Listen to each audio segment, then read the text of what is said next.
রাজিনদার হঠাৎ বলল, ভাবলে কেমন আশ্চর্য লাগে, তাই না বেনিবাবু?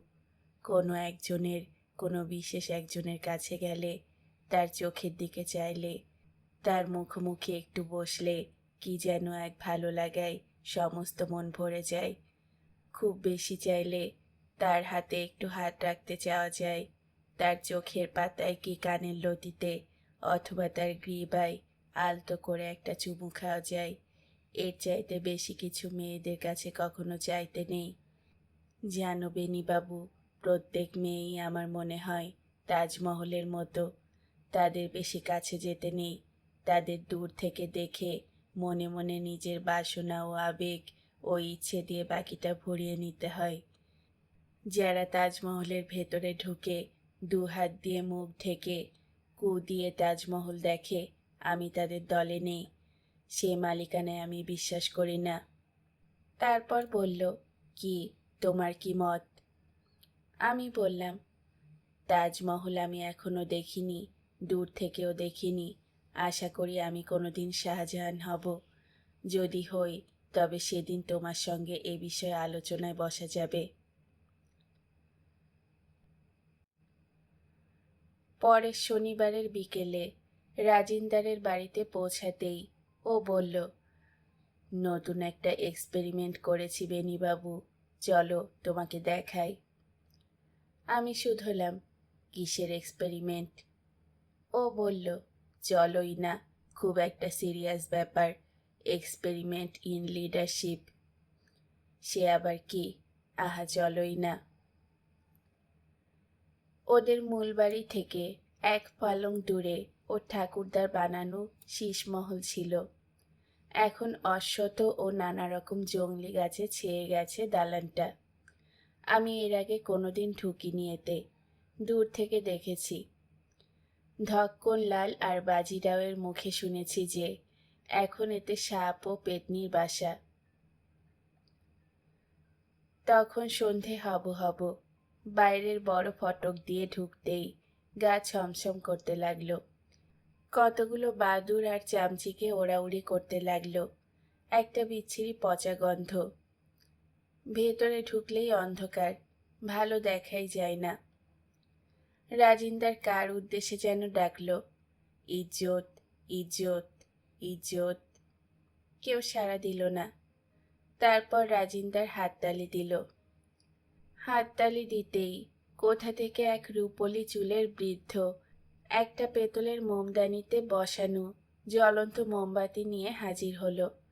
বৃদ্ধকে দেখে মনে হলো না বৃদ্ধ এখানকার লোক। এখানকার লোকের চেহারার সঙ্গে কোনো মিল খুঁজে পেলাম না তার চেহারায়। উর্দু মেশানো হিন্দিতে সেই পালিত কেশ বৃদ্ধ ইজ্জত আমাদের স্বাগত জানালো। বৃদ্ধ মোমবাতি নিয়ে আগে আগে যেতে লাগলো, আমরা পেছনে চললাম। একটু গিয়েই বৃদ্ধ দাঁড়ালো, মোমদানিটা রাজিন্দারের হাতে দিল, দিয়ে মরচে ধরা একটা তালা খুলতে লাগলো। নানা রকম আওয়াজ হতে লাগলো, কিন্তু তালাটা খুলল না। বৃদ্ধ আবার চেষ্টা করতে লাগলো। এমন সময় সেই বন্ধ ঘর থেকে কতগুলো ক্রুদ্ধ জানোয়ারের হুঙ্কার ভেসে এলো।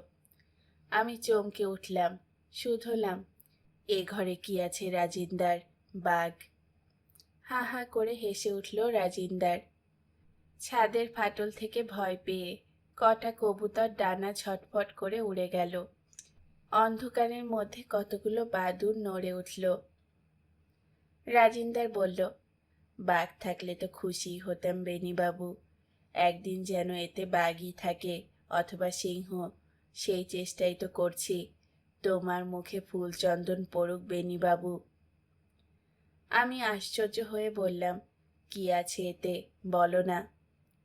রাজিন্দার আবার হেসে উঠল, বলল, ভয় পাচ্ছ কেন, দেখতেই পাবে। প্রচণ্ড শব্দ করে তালাটা খুলে গেল। ইজ্জত আগে ঢুকল, তারপর মোমবাতি হাতে রাজিন্দার, পেছনে আমি। ভেতরে ঢুকতেই চমকে উঠলাম। দেখি একটা বিরাট হলঘর, দেওয়ালের চতুর্দিকে ছাদ আর আয়নায় ঘেরা। কতগুলো আয়না দাগ হয়ে খারাপ হয়ে গেছে, তবে এখনো অনেকগুলো ভালো আছে। রাজিন্দারের হাতের মোমবাতিটা হাজার মোমবাতি হয়ে চতুর্দিকে ছড়িয়ে গেল। ঘরটা নরম সোনালি আলোয় ভরে যেতেই আমি সভয়ে ও বিস্ময়ে দেখলাম মেঝের ফরাসের ওপরও তাকিয়ার পাশে আছে চারটে বিরাট কালো কুচকুচে অ্যালসেশিয়ান কুকুর। তাদের 4 জোড়া চোখ দেওয়ালের চতুর্দিকের আয়নায় 4000 চোখ হয়ে আমাদের দিকে আছে। তালা খোলার আগে কুকুরগুলো তাহলে ঝাপাঝাপি করছিল। এখন সাদা পোশাকের ইজ্জতকে দেখে সবাই থমকে গেছে। রাজিন্দার হঠাৎ ওর পাঞ্জাবির পকেট থেকে একটা রুটি বের করে ছুঁড়ে দিল ওদের দিকে। একটি কুকুর সেটাকে সঙ্গে সঙ্গেই লাফিয়ে লুফে নিল মুখে। তারপর ঘরের অন্য কোনায় দৌড়ে গেল একা খাবে বলে। রাজিন্দার রেগে উঠে চেঁচিয়ে বলল, ইজ্জত, চাপকাও শালাকে। ইজ্জত অমনি দেওয়ালে ঝোলানো চাবুক নিয়ে ওর দিকে এগিয়ে যেতেই কুকুরটা রুটিটা মুখে করে নিয়ে ফরাসে রাখল। রাজিন্দার নিজে হাতে রুটিটাকে 4 ভাগে ভাগ করে 4 জনকে ছুঁড়ে দিল। এই 4টে কুকুরের স্বভাব বশেই অন্য হস্ত প্রদত্ত রুটি খেতে লাগলো এক মনে। দেখে মনে হলো ওরা অনেকদিন কিছু খায়নি। রাজিন্দার ওদের দিকে একদৃষ্টে চেয়ে থেকে বলল, যে দৌড়ে গেল একা রুটিটাকে নিয়ে, ওর নাম কি ইজ্জত? ইজ্জত উত্তর দিল না, বোবার মতো মুখে রাজিন্দারের দিকে তাকালো। পর মুহূর্তেই রাজিন্দার লজ্জা পেয়ে হাসল, বলল, ওহো, আমি ভুলেই গেছিলাম। আমি শুধলাম, কি ভুলে গেছিলে রাজিন্দার? ভুলে গেছিলাম যে ওদের নাম ইজ্জতই জানে না, ওদের নাম দিয়েছি আমি। আমি শুধলাম, একে জোগাড় করলে কোথা থেকে, মানে ইজ্জতকে? রাজিন্দার গলায় বিরক্তি ফুটিয়ে বলল, অত কথা তোমার দরকার কি? তারপরই লজ্জা পেয়ে বলল, ওকে অনেক কষ্টে জোগাড় করেছি। ও কত কুকুর পিটিয়ে বাঘ করেছে তার ইয়াত্তা নেই, তাই তো ওকে নিয়ে এসেছি এখানে। আমি এসব হেয়ালির কথা কিছুই বুঝলাম না। রাগ রাগ গলায় বললাম, তোমার এই 4টে কালো কুকুর আর সাদা পোশাকের বৃদ্ধর মানে আমি কিছুই বুঝতে পারলাম না। তুমি কি কুকুরের বাচ্চার ব্যবসা করবে? রাজিন্দার আবার একচোট হাসল, বলল, না হে বেনি বাবু, না। এ 4টে কুকুর দেখছ, আমি এদের এলাহাবাদ থেকে আনিয়েছি। একজনের নাম আমির, অন্যজনের নাম গরিব, একজনের নাম নৌকর, আর চতুর্থ জনের নাম রেখেছি মালিক। এই কুকুরগুলোর মধ্য থেকে আমি একজন বাঘের মতো নেতা তৈরি করতে চাই, হয় কি না তা দেখতে চাই। তাই আমি সব রকমভাবে এক্সপেরিমেন্ট করে দেখছি যে কুকুরদের মধ্যে একজনেরও বাঘ হওয়ার ক্ষমতা আছে কিনা। ওদের সকলকে না খাইয়ে রেখে দিয়েছি। ক্ষুধার্ত অবস্থায় ওদের মধ্যে কে কীরকম ব্যবহার করে, তারপর ওদের আবার একজনকে ভরপেট খাইয়ে রেখে দেখব অন্য 3 জন ক্ষুধার্তর প্রতি সে কীরকম ব্যবহার করে। প্রত্যেককে এমন করে দেখব, তারপর সবাইকে পেট ভরে খাইয়ে তখনও দেখব ওরা ভদ্রতার ন্যায় আত্মসম্মান, জ্ঞান, সততা শেখে কিনা, অন্য কেউ নিজেকে সম্মান করে কিনা। এমনি করে দেখতে দেখতে অনেক সময় লাগবে। আমার জন্য প্রার্থনা করো বেনি বাবু, ওদের জন্য প্রার্থনা করো। ওদের মধ্যে একজনও যেন নেতৃত্বর আসনে বসবার যোগ্যতা অর্জন করে। ওদের মধ্যে একজনও যেন কুকুর হয়ে জন্মেও বাঘের মতো স্বভাব পায়।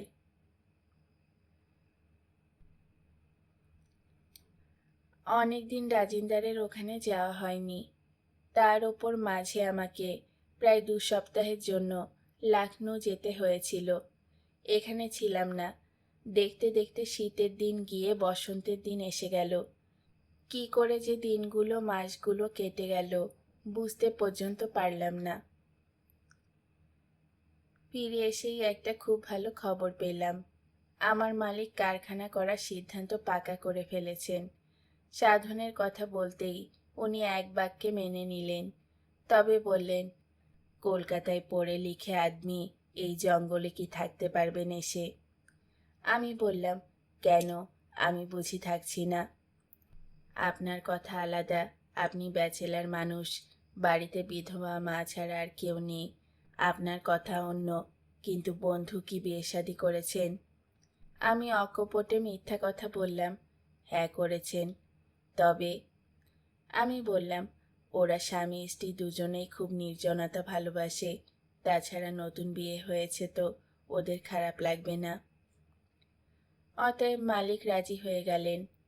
৩২৫ টাকা মাইনে, কোয়ার্টার এবং একজন রান্নাবান্না ও খেদমতগারি করার জন্য লোক। খারাপ কি এই বাজারে? সেদিন সন্ধ্যের সময় রুমাকে চিঠি লিখতে বসে গেলাম। অনেক প্যাডের কাগজ নষ্ট করে, অনেক কলম কামড়ে, অনেক কাপ চা ও সিগারেট ধ্বংস করে শেষ পর্যন্ত একটা দাঁড় করালাম খসড়া। তাতে অনেক কাটাকুটি হলো। সেই অবস্থাতেই পাঠাবো বলে মনস্থির করে ফেললাম। নইলে আর পাঠানোই হবে না বলে আমার মনে হলো। লিখলাম, তোমাকে এর আগেও চিঠি লিখেছিলাম। তখন আমিও ছোট, তুমিও ছোট। ঢিল মোড়ে সেই চিঠি তোমাদের ছাদে ফেলে দিয়েছিলাম, মনে আছে? তুমি তার কোনো উত্তর দাওনি। জবাব পাইনি প্রথম চিঠির। আশা করি এই চিঠির জবাব দেবে। ছোটবেলায় মানে ছোটবেলা থেকেই তোমাকে আমার খুব ভালো লাগে। যখন তুমি ফ্রক পরে বেনি দুলিয়ে পাড়ার গলিতে এক্কা দোক্কা খেলতে, তখন থেকে তোমায় আমি বিশেষ চোখে দেখি। সেই ছেলে মানুষই ভালো লাগা কখন যে ভালোবাসায় গড়িয়ে গেছিল আমি নিজেও কখনো জানিনি। আজও আমি তোমাকে ভালোবাসি, কিন্তু সে এক অন্য ধরনের ভালোবাসা। যখন আমি তোমাকে প্রথম চিঠিটা দেই, সেই প্রায় ৮ বছর আগের কথা, তখন জানতাম না যে সাধনকে তুমি ভালোবাসো। জানলে হয়তো ও চিঠি আমি তোমাকে দিতাম না। তখনকার সেই অল্প বয়সের আবেগে যা হঠাৎ করে বলা যায়, লেখা যায়, সেসব এখন আর বলা সম্ভব নয়। সত্যি কথা বলতে কি, গত পুজোর পরে যখন কলকাতা গেছিলাম, তখন তোমার সঙ্গে কথা বলেও সাধনকে দেখে আমার খুব মন খারাপ হয়ে গেছিল। সেদিন থেকে আমি ভেবেছি কি করে তোমাদের দুজনের ওই দুঃখ ঘোচানো যায়। তুমি জানো যে আমি একজন সামান্য মানুষ, আমার ক্ষমতা বলতে কিছুই নেই। তবু তুমি শুনে বোধহয় খুশি হবে যে সাধনের জন্য আমি একটা চাকরি জোগাড় করেছি। তোমাদের কোয়ার্টার আমি দেখে রেখেছি। ৩টে ঘর এবং ২টো বারান্দাওয়ালা একতলা খাপড়ার চালের বাংলো। একটি বারান্দা ঢাকা, অন্যটি খোলা। রান্নাঘর ও চানঘর আলাদা। কম্পাউন্ডের মধ্যে কতগুলো আম ও পেয়ারা গাছ আছে। একটি হাসনা হেনার ঝোপ আছে এবং সামনের দরজার দুপাশে ২টি বোগেনভেলিয়া লতা আছে। মাঝে মাঝে টিয়া পাখি এসে পেয়ারা গাছে বসে। কাঠবিড়ালি দৌড়াদৌড়ি করে পেয়ারার ডালে। ভাবতে ভালো লাগছে যে আমার সাইকেলটা তোমাদের বাড়ির দেওয়ালে ঠেস দিয়ে রাখা। তোমাদের বাড়ির কড়া নাড়ব আমি, আর তুমি এসে হাসি মুখে দরজা খুলবে, আমাকে নিজে হাতে চা করে খাওয়াবে। সে যে আমার কত বড় প্রাপ্তি হবে তা তুমি হয়তো বুঝবে না। তুমি ও সাধন যদি সুখে থাকো, সুখী হও, তাও আমার চোখের সামনেই হও, তাহলে আমার যে কি আনন্দ হবে তা তুমি ভাবতেও পারো না। আগামী ১লা মার্চ সাধনকে এখানে জয়েন করতে হবে। সাধনের বাড়ির ঠিকানা আমি ভুলে গেছি, তাই তোমাদের বাড়ির ঠিকানায় ওকেও চিঠি ও অ্যাপয়েন্টমেন্ট লেটার পাঠাচ্ছি। আমার ইচ্ছা তুমি নিজে হাতে গিয়ে সাধনকে আমার চিঠি ও অ্যাপয়েন্টমেন্ট লেটারটা দিও। আশা করি তোমরা দুজনেই এই চিঠি পেয়ে খুব খুশি হবে। তোমরা কবে আসছো জানিও। লাঠিয়ালিয়া স্টেশন এখান থেকে অনেক দূর। আমি গরুর গাড়ি নিয়ে স্টেশনে থাকব। যেদিন তোমরা নতুন বাড়িতে এসে উঠবে, সেদিন তোমরা কি খাবে তা আগে থেকে আমাকে জানালে আমি রাঁধিয়ে রাখব। তোমাদের জন্য একজন লোকও ঠিক করে রাখব। সে রান্নাবান্না এবং অন্যান্য কাজ করতে পারবে। আশা করি তোমাদের এখানে এসে কোনো অসুবিধে হবে না, এক নির্জনতা ছাড়া। নতুন বিয়ের পর নির্জনতা খারাপ লাগার কথা নয়, তাই না? তোমাদের বিয়েটা আমি যতদূর জানি শুধু সাধনের চাকরির কারণেই আটকে ছিল। তাই যত তাড়াতাড়ি বিয়েটা করে ফেলতে পারো ততই ভালো, না হলেও ক্ষতি নেই। এখানে মৈথিলি ব্রাহ্মণ দিয়ে বিয়ে করিয়ে দেব, বুঝেছ? কবে আসছো, কোন ট্রেনে আসছো, পট্টপাড় জানিও। চিঠিটা শেষ করে ফেলতে পেরে খুশি খুশি লাগতে লাগলো। মনে হলো বেশ একটা বড় রকমের পুণ্যকর্ম করলাম। তারপর চিঠিটা পেয়ে রুমা কি ভাববে, কি করবে, এসব ভাবতে লাগলাম। পরের রবিবার ভোর ভোর রাজিন্দারের ডেরার দিকে রওনা হয়েছিলাম। পথের সেই সুন্দর উপত্যকায় তখন শীত সরে গিয়ে বসন্তের ছোঁয়া লেগেছে একটু একটু। কত যে ফুল, কত যে পাখি, কত যে সবুজের বাহার, চোখ জুড়িয়ে যায় দেখে। ঘাস পাতা গাছের রং ধীরে ধীরে বদলে যাচ্ছে, মাটির গন্ধ বদলে গেছে। শীতের ভোরের ভারী কুয়াশার গন্ধের বদলে এখন বসন্তের আমেজ, ফুল ছড়ানো ভোরে মিষ্টি হাওয়ায় কোনো মিশ্র আতরের গন্ধ আলতো হয়ে ভাসছে। উপত্যকাটির মাঝামাঝি এলে বড় একটা টিলা পড়ে। টিলার নিচ দিয়ে দুটি পাহাড়ি নদী একে অন্যের বুকের ওপর দিয়ে বয়ে গেছে। এইখানে এই নদীর নুড়ি ভরা বুকে দাঁড়িয়ে রাজিন্দার একদিন এক সুরেলা নিস্তব্ধ দুপুরে ওর উদ্যত্ত গলায় ইকবালের গান শুনিয়েছিল আমায়। সারে জাহাঁ সে আচ্ছা হিন্দুস্তা হামারা, मैं বুলবুলে হে উসকি, এ গুলতাসিয়া হামারা। গানটা যেন কানে লেগে আছে। রাজিন্দার সত্যি এই ফুলবাগানের বুলবুলি। ওর মতো করে এই উপত্যকা, এই পাহাড়, এই নদী ভালোবাসে এমন কেউই নেই। রাজিন্দারের ডেরায় পৌঁছে শুনলাম সে নেই, সে পিয়াসার ড্যামে গেছে। ওর অনুচারী গিরিধারী বলল, দিনরাত চৌহান সাহেব ওই ড্যামের কাজে ছোটাছুটি করছে। পান্ডে বাবুর কুলি সর্দার স্ট্রাইক করলো তো রাজিন্দার বাবু হাতে পায়ে ধরে কাজ করাতে রাজি করালো। যেখানে যতটুকু অসুবিধা তা দূর করতে সে সবসময় সেখানে দাঁড়িয়ে। চান নেই, খাওয়া নেই, কোনো কোনো দিন রাতেও বাড়ি ফিরতে পারে না নাকি রাজিন্দার। তবে ও বলল ড্যামের কাজও নাকি এক সপ্তাহের মধ্যে শেষ হয়ে যাবে। গিরিধারী গরম দুধ আর রুটি তরকারি খাওয়ালো। খেয়ে দিয়ে শুধলাম। রাজিন্দারের কুত্তাগুলো সব কেমন আছে? ইজ্জত কোথায় থাকে? গিরিধারী বলল, ইজ্জত তো চলে গেছে। চলে গেছে কেন? তা জানি না। একদিন সে রাতের বেলায় হুজুরকে বলল, কোথাও কারো কাছে পয়সার বদলে কাজ করিনি, আমার এখানে ভালো লাগছে না, এখানে আমি এমনিতেই আসি, এমনিতেই থাকি। আমি শুধলাম, রাতের বেলায় এই জঙ্গলের আনজান পথে কোথায় চলে গেল সে পরদেশি লোক? গিরিধারী বলল, সামনের টিলায় তাকে উঠে যেতে দেখেছিলাম, তারপর তার সাদা পোশাক চাঁদের আলোয় মিশে গেল, আর তাকে দেখা গেল না। যাওয়ার আগে সে বলল, কোনোদিন আসার হলে এমনিতেই আসব, ডাকতে মাইনের লোভ দেখাতে হবে না আমায়। তোমার হুজুর কিছু বললেন না? হুজুর বললেন, ঠিকই বলেছ ইজ্জত, এ জায়গা তোমার থাকার জায়গা নয়। আরও কিছুক্ষণ বসে থাকার পরে আমি আবার সেই বুলবুলির গলিস্তা পেরিয়ে বাড়ি ফিরলাম। কিছুদিন হলো তিতির ঝুমায় একটি গুজব সোচ্চার হয়েছে। প্রথমে সেটা মৃদু ফিসফিসানির মতো ছিল, কিন্তু এখন সেটা প্রায় চিৎকারে পৌঁছেছে। মাঠে ঘাটে, পথের মোড়ে, বড় বটগাছ তলায়, পানের দোকানে, টাঙ্গাওয়ালা এক্কাওয়ালাদের মুখে সবসময় এই কথাটাই ঘুরছে। পিয়াসা নদীর প্রায় সমাপ্ত ড্যামে নাকি ফাটল দেখা দিয়েছে। এদিকে ড্যাম প্রায় শেষ হয়ে এসেছে। এই গুজব কার কাছে কতখানি অর্থবাহী তা বলতে পারবো না। তবে এই গুজবে যদি বিন্দুমাত্র সত্য থেকেও থাকে, তাহলে এ সত্য রাজিন্দারকে কতখানি বিদ্ধ ও ব্যথিত করবে তা আমার মতো অন্য কেউই বোধহয় জানবে না। সবসময় আমি ভয়ে ভয়ে আছি। রাজিন্দারের সঙ্গে দেখা হয় না অনেক দিন। গত 1 মাস ও প্রায় সবসময়ই ওই ড্যামের কাছেই রয়েছে। ও কন্ট্রাক্টর নয়, ইঞ্জিনিয়ার নয়, সরকারের কোনো মুখপাত্রও নয়। তাই ওর ভূমিকা থাকার কথা নয় এই বাঁধের নির্মাণ কাজে।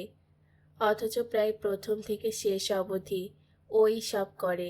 তাই এখানকার লোকেরা খুব ভালোই জানে যা কিছু ভালো হয় এখানকার, সেসব কিছুর প্রেরণা রাজেন্দ্রারেরই। এদিকে আমিও খুব ব্যস্ত ছিলাম। নিজের কাজ, তার উপরে নতুন ফ্যাক্টরির প্রাথমিক কাজের তদারকিও ছিল। যতদিন না সাধন কাজ বুঝে নিচ্ছে ততদিন আমাকে একটু দেখাশোনা করতে হবে, কারণ সাধন আমারই মনোনীত প্রার্থী। সেদিন দুপুরবেলা খেতে এসেছি ডেরায়। ধক্কনলাল খাবার দিয়েছে। খেতে বসবো এমন সময় টেলিগ্রাম পিয়ন সাইকেল ক্রিং ক্রিং করে একটা টেলিগ্রাম দিয়ে গেল। খাওয়া ছেড়ে উঠে তাড়াতাড়ি টেলিগ্রামটা খুলে দেখি রুমার telegram. Reaching 22nd morning, attend station. খাওয়া শেষ করে উঠতে না উঠতেই ধক্কনলাল বলল, একেবারে ভুলে গেছিলাম বাবু, সকালে পোস্ট অফিসে যখন গেছিলাম তখন তোমার একটা চিঠি নিয়ে এসেছি। একটা সিগারেট ধরিয়ে বারান্দার চেয়ারে বসে চিঠিটা খুললাম। সাধনের চিঠি। দেখি সাধন কি লিখেছে। কলিকাতা, 26 ফেব্রুয়ারি। বেনি, রুমার মারফত তোমার চিঠি পেলাম। তুই বোধহয় সবাইকে তোর নিজের মতোই ভাবিস। রুমা আমাকে বিয়ে করবে কি আমি তাকে করব, এটা আমার ও রুমার ব্যক্তিগত ব্যাপার। যে উদারতা তোকে মানায় না সেই উদারতা তুই না দেখালেও পারতিস। তোর নিজের চাকরিও তো পিসে মশাইয়ের দেওয়া। তোকে তো আমি আমার উপকার করার জন্য বলিনি। তাছাড়া আমার উপকার করার জন্য তুই এই চাকরি জোগাড়ও করিসনি, করেছিস তোর মিথ্যা মহত্ব দেখাবার জন্য এবং রুমার কাছে তোর নিজেকে বড় করার জন্যে। রুমার সম্বন্ধে আমার কোনো দুর্বলতা নেই, আজ অন্তত নেই। থাকলেও একজনের দয়ায় নির্ভর করে তাকে পেতে চাওয়ার মতো অর্থহীন আমি নই। আমি যদিও এখনো বেকার, তবু আমি বিশ্বাস করি যে কারুর ওপর নির্ভর করে কেউ কোনোদিন বাঁচে না, কখনো বাঁচেনি। আমার সমস্যাটা আমার একার নয়। আমার মতো এবং আমার চেয়ে অনেক ভালো ছেলেরাও আমার মতো অবস্থায় দিন কাটাচ্ছে। সকলেরই ভবিষ্যৎ সমান অন্ধকার। তোর পিসেমশাই বা তুই, তোর কিংবা আমার একটা হিল্লে হয়তো করতে পারেন, কিন্তু তাতে অন্যান্য পিসেমশাইহীন লক্ষ লক্ষ ছেলেদের কোনো উপকার নেই। তুই হয়তো আমাকে ভালোবাসিস, হয়তো রুমাকে যতখানি ভালোবাসিস তার চেয়ে কম বাসলেও বাসিস। তাই তোকে দুঃখিত করতে চাই না রুর কথা বলে। তোর জানা উচিত যে আমার সমস্যাটা আমার ব্যক্তিগত সমস্যা না। এর সমাধান আমার একার চাকরি পাওয়াতে হবে না। কিসে যে কি হবে তা আমি জানি না। এরকম বাঁচার কোনো মানে হয় না। আমাদের বাপ ঠাকুরদারা সবাই এরকমভাবেই দায় নির্ভর হয়ে বেঁচে এসেছেন। আমরা অন্যরকমভাবে বাঁচতে চাই। আমাদের নিজেদের অধিকারেই আমরা বাঁচতে চাই। জানি না তোকে সব কথা বুঝিয়ে বলতে পারলাম কি না।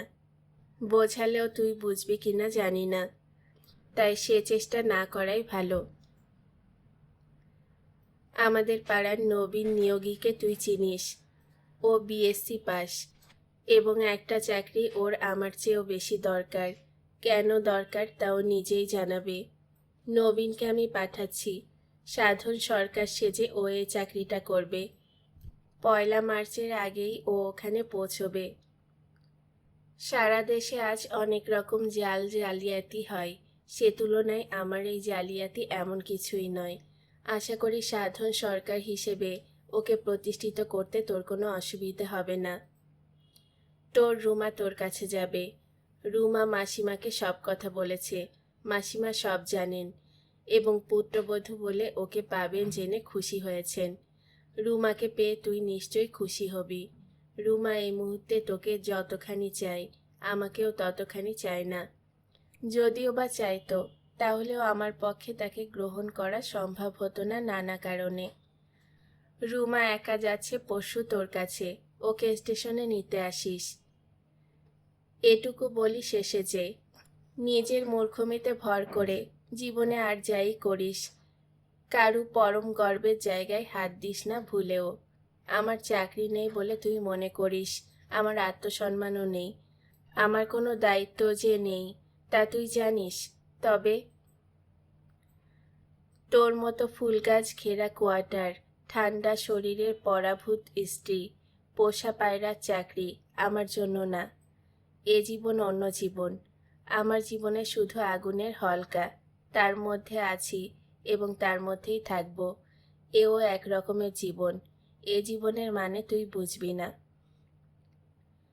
ভাবতে আশ্চর্য লাগছে এই ভেবে যে রুমা যাকে প্রত্যাখ্যান করেছিল সেই তোরই দেওয়া তুতু চাকরি আমি গ্রহণ করে রুমাকে জড়িয়ে সংসার করব, এমন কথা আমার সম্বন্ধে তুই ভাবলি কি করে? তুই কি পুরুষ মানুষ? আর কিছু লেখার দরকার নেই। তোর রুমা যাচ্ছে, তাকে গ্রহণ করিস। আমার সমস্ত শুভেচ্ছা রইল তোদের প্রতি। সত্যি রে সত্যি, সব আন্তরিক শুভেচ্ছা রইল। ইতি তোদের তেলে ভাজাওয়ালা সাধন সরকার। চিঠিটা পড়ে অনেকক্ষণ চুপ করে বসে রইলাম। মনে হলো কোনো অদৃশ্য ঘাতক যেন আমাকে কয়েকটা ঘা চাবুক মেরে গেল। হঠাৎ আমার রাজিন্দারের শীষমহলের সেই সাদা পোশাকের বৃদ্ধর কথা মনে হলো। সেই যেন আমাকে চমকে গেল এক্ষুনি। বেরোবার সময় ধক্কনলালকে গরুর গাড়ি ঠিক করার কথা বলে গেলাম।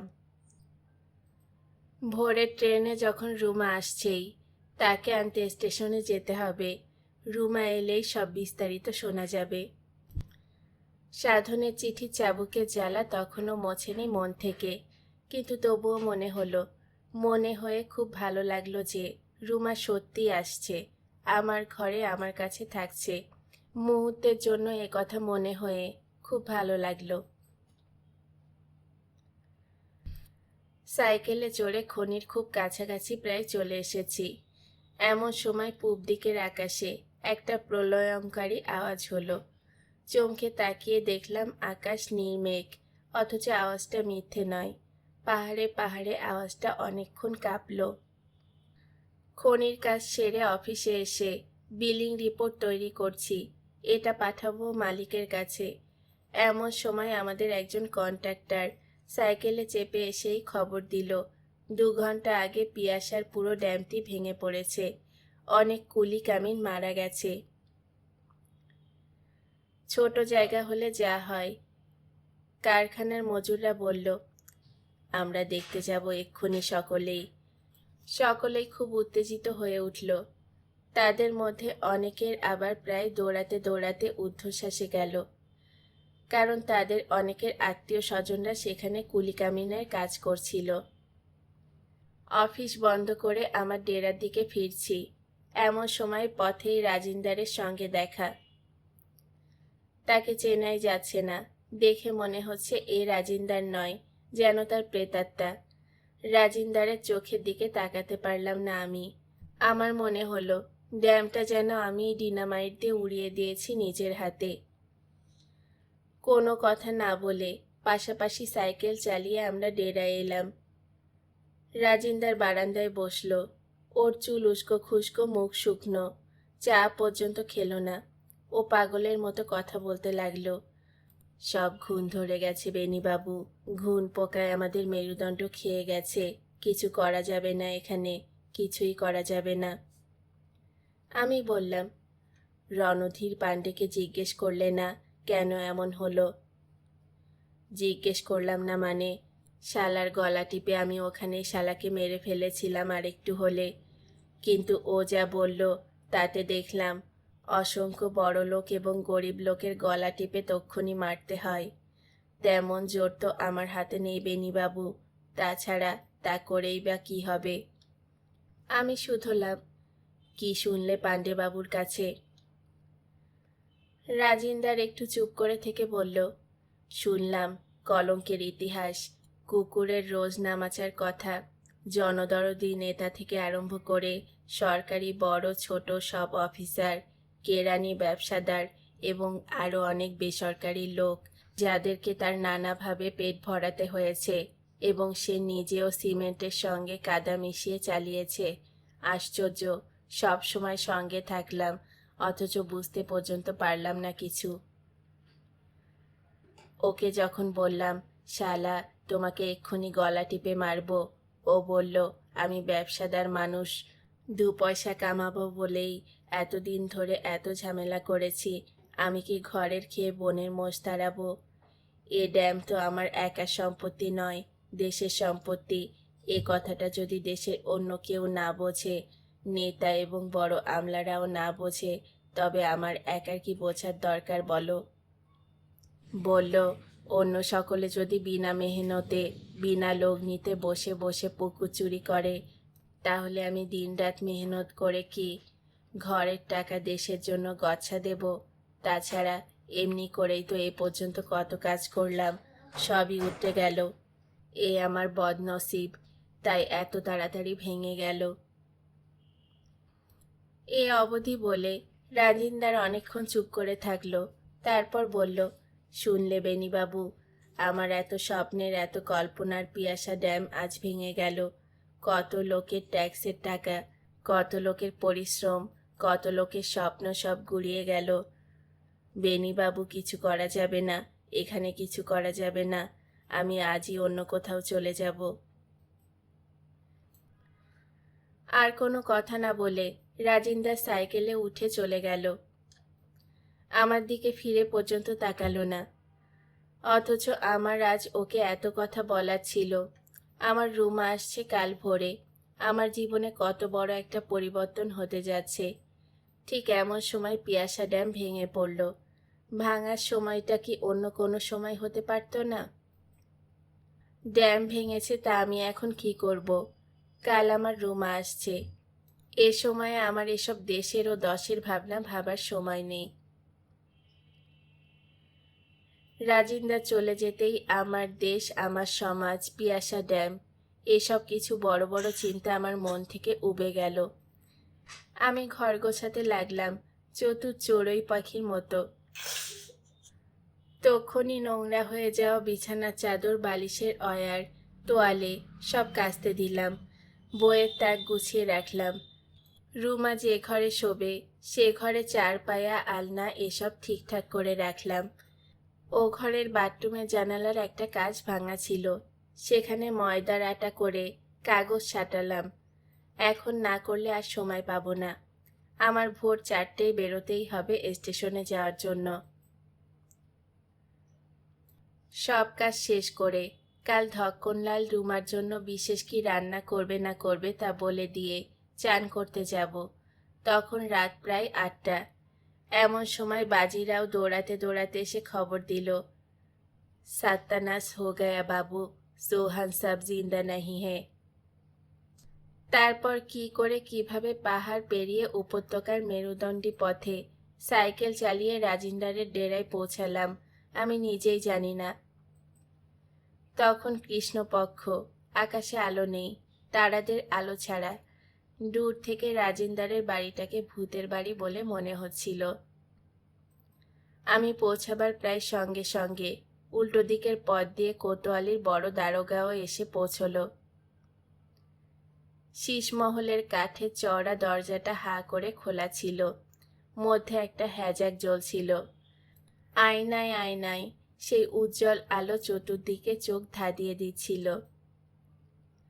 রাজিন্দার ফরাসের ওপর তাকিয়ে হেলান দিয়ে আজ শোয়া ভঙ্গিতে পড়েছিল, মাথাটা ডান দিকে কাত করা। দারোগার সঙ্গেই ঢুকলাম আমি। ঢুকেই দেখলাম রাজিন্দারের চারপাশে সেই কালো কুচকুচে 4টে কুকুরও মরে পড়ে আছে। প্রত্যেকের ফুসফুসের মধ্যে গুলি আছে। আমির, মালিক, গরিব এবং নকর 4জনই পাশাপাশি শুয়ে আছে। তারা 4জনের রাজিন্দারের সব পাহারা দিচ্ছে। আয়নাগুলোর দিকে চোখ পড়তেই চমকে উঠলাম আমি। কুঁকড়ে গেলাম আমি নিজের চেহারা দেখে। তারপর ভালো করে তাকাতেই দেখি আলো চমকানো ওপরে আলকাট্টা দিয়ে আঙ্গুলে বুলিয়ে কি যেন সব লিখেছে রাজিন্দার। হিন্দিতে বড় বড় করে লিখেছে, বিরাট ভুঁড়িওয়ালা দারোগা পা ফাঁক করে দাঁড়িয়ে জোরে জোরে প্রায় অশিক্ষিতর মতো বানান করে পড়ছিল, বাঘের বাচ্চা কোনোদিনও কুকুরের বাচ্চাদের নেতা হয় না, কুকুরের নেতা কুকুররাই হয় সব সময়।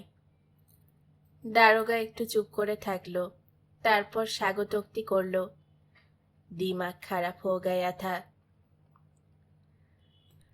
রাজিন্দার কপালে নল ঠেকিয়ে ট্রিগারটা টেনে দিয়েছিল। সুন্দর মুখময় খয়েরি খয়েরি কী সব যেন থকথকে জিনিস মাখামাখি হয়েছিল এই আশ্চর্য উপত্যকার। এই গুলিস্তার বুলবুলি ঠোঁট দিয়ে রক্ত গড়িয়ে গেছিল, যে ঠোঁট আর কখনো গান গাইবে না। কিছুক্ষণ পর শীষমহল থেকে ধীরে ধীরে বাইরে এসে দাঁড়ালাম। দেখি সেই থমথমে রাতে অনেক লোক জড়ো হয়েছে, জড়ো হচ্ছে শীষমহলের কাছে। এখানে ওখানে আশেপাশে টিলায় জঙ্গলে খেতে কাছে দূরে অন্ধকারে বিন্দু বিন্দু আলো কাঁপছে, কুপি ও মশাল হারিকেনের আলো। ওরা চতুর্দিক থেকে চৌহান সাহেবের বাড়ির দিকে ধীরে ধীরে আসছে। ওইখানে দাঁড়িয়ে হঠাৎ আমার মনে হলো আমার চতুর্দিকে কাছে দূরে অনেকগুলো বাঘের চোখ অন্ধকারে যেন জ্বলজ্বল করছে। তারা ভরা আকাশের নিচে দাঁড়িয়ে থাকতে থাকতে হঠাৎ, একেবারে হঠাৎই কি যেন এক শ্বাসরোধকারী যন্ত্রণায় আমার বুক ভেঙে যেতে লাগলো। আমি এই পাতকুড়ানো পিসে মশাই সর্বস্ব চড়ুই পাখি আমি। সেই অন্ধকারে হু হু করে কেঁদে উঠলাম। কবে রাজিন্দার, কবে তোমার স্বপ্ন সত্যি হবে? কবে আমরা এই হিমাচলের কোটি কোটি মানুষ বাঘের মতো মাথা উঁচু করে আত্মসম্মানের গর্দান ফুলিয়ে তোমার এই শীষমহলের আয়নার সামনে দাঁড়াবো?